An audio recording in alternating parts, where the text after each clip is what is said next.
la crisis epiléptica como pasaje normal en la fase de curación.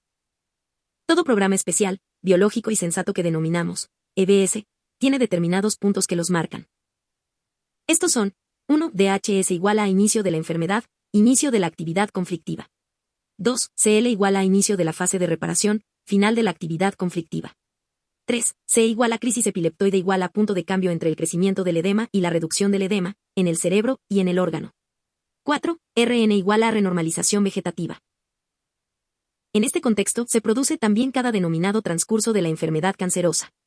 Sin embargo, el esquema vale en el caso de que haya un único programa especial, biológico y sensato, EBS. Si hay varios al mismo tiempo, entonces hay varias posibilidades. Pueden encontrarse, respecto al transcurso, en la misma fase, fría o caliente, o en fases distintas, inervación mixta. Naturalmente, si dos conflictos se inician con el mismo DHS y son conflictos parecidos a nivel cerebral, es decir, tienen su centro de relé en partes análogas del mismo cerebro, por ejemplo corteza cerebral, en teoría se puede hablar, en cierta medida, de fases contemporáneas, sobre todo si se resuelven en el mismo tiempo. Sin embargo, ya aquí se encuentra la primera dificultad sistemática: los procesos de reparación raramente son simultáneos. Esto depende del hecho de que tanto la intensidad del conflicto como la duración no son necesariamente iguales. Por ejemplo, uno de los dos conflictos se puede haber reducido fuertemente, sin que los dos conflictos tengan que llegar a la solución al mismo tiempo. Decimos entonces que un conflicto está, todavía en suspenso.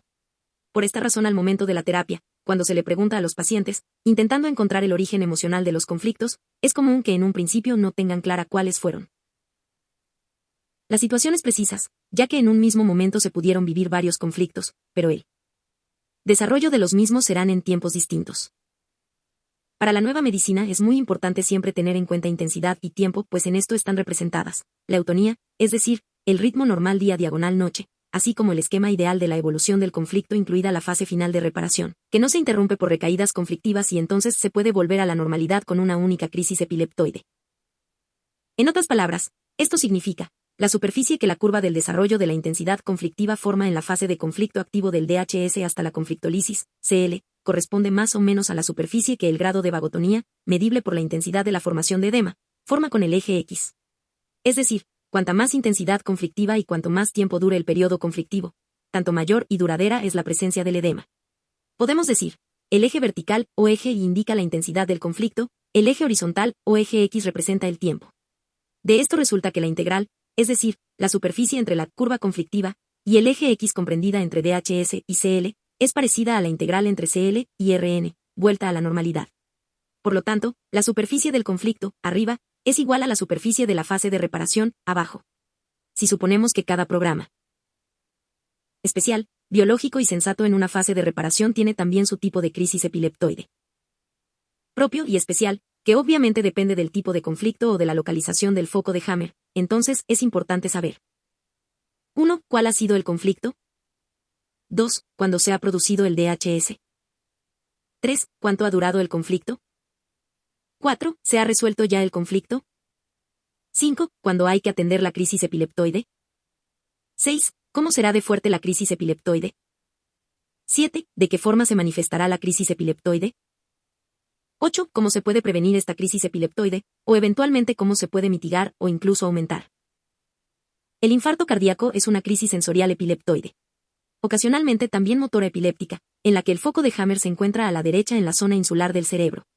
En base a la duración y a la intensidad de la evolución del conflicto se puede saber ya de 3 a 6 semanas antes, y en la mayor parte de los casos, con una probabilidad que se acerca a la certeza, si el paciente sobrevivirá o morirá con la aplicación de los métodos actuales de la medicina oficial. De nuestro estudio viene sobre el infarto cardíaco resulta que no ha sobrevivido ni un paciente, bajo tratamiento médico tradicional, que haya tenido un conflicto de territorio prolongado durante más de 9 meses, y siempre que hubiese una actividad conflictiva normal. Con una actividad conflictiva reducida, un paciente que reciba la terapia denominada corriente, podría sobrevivir también durante una duración conflictiva de 1 año. Los pacientes siempre tuvieron la crisis epileptoide 3 a 6 semanas. Tras la conflictólisis, y en algunos pude prever esta crisis, basándome en mi experiencia, casi precisando el día. Posibilidad de enmascarar la crisis epileptoide. 1. Contemporaneidad de distintas fases de varias enfermedades cancerosas. Si se llega a una crisis epileptoide, y si durante ese tiempo subsiste la actividad conflictiva de una segunda enfermedad cancerosa, la crisis puede ser enmascarada. 2. Localización del foco de Hammer como criterio para el tipo de crisis epileptoide. podemos reconocer bien algunas formas de la crisis epileptoide, por ejemplo, la crisis epileptoide en la que el FH se encuentra en la corteza cerebral. Normalmente se ve afectada toda la corteza y los calambres tónico-clónicos causados por el centro motor del giro paracentral apenas se encuentran. Sin embargo, es mucho más difícil determinar una crisis epiléptica tras un conflicto de desvaloración de sí, un conflicto de agua o de madre-niño, incluso aunque todos estos conflictos tengan su crisis específica. Tenemos que aprender a registrar los síntomas de estas crisis epileptiformes. En el conflicto de desvaloración de sí encontramos el síntoma reconocible en la palidez de la piel con sudor frío, que puede durar durante horas o días, y a menudo se interpreta erróneamente como colapso de la circulación cardíaca, en realidad una centralización. La presión sanguínea cae de nuevo cuando la crisis ha pasado y los vasos se dilatan y se llenan de nuevo tras la denominada fase de constricción capilar periférica. Sin embargo, el mismo síntoma puede estar desencadenado por una breve recaída del conflicto de desvaloración que se manifiesta con pánico. La crisis epileptoide en un conflicto de agua puede llevar a una especie de cólico renal en el que muy probablemente se eliminarán los cálculos renales o solo arenilla. 3. Enmascaramiento de los síntomas mediante medicinas. De toda la pila de medicinas que hoy en día cada paciente recibe en un hospital de tipo tradicional, en la mayoría de los casos el médico ya no sabe ni cuándo, ni dónde, ni cómo actúa un determinado medicamento. En general está todo equivocado. En efecto, casi todos estos medicamentos actúan exclusivamente en el cerebro. Sin embargo, nos imaginamos que las medicinas actúan directamente en el órgano, o en los órganos, igual que se ha creído también a propósito de los supuestos cancerígenos, lo que en ningún caso puede ser así. Pero si el cerebro, al que se han añadido las medicinas, se encuentra en una inervación modificada por los focos de Hammer, a menudo notamos las denominadas reacciones paradorsales, que antes nadie comprendía. Con la sinergia o el antagonismo totalmente casual de numerosos fármacos, se puede inducir aparentemente a una crisis epileptoide o enmascarar una verdadera.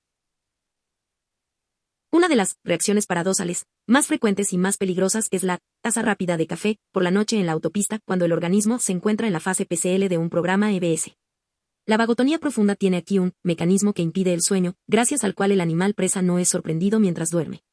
Si esta vagotonía profunda en la fase PCL de noche se disminuye con el café, el organismo se puede adormentar inmediatamente. Se obtiene por lo tanto una denominada reacción paradoxal, adormentándose inmediatamente al volante, con las terribles consecuencias que eso conlleva.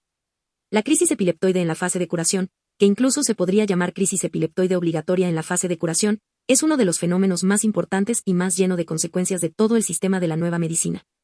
La crisis epileptoide es la causa de muerte más frecuente durante la fase de curación tras la solución del conflicto.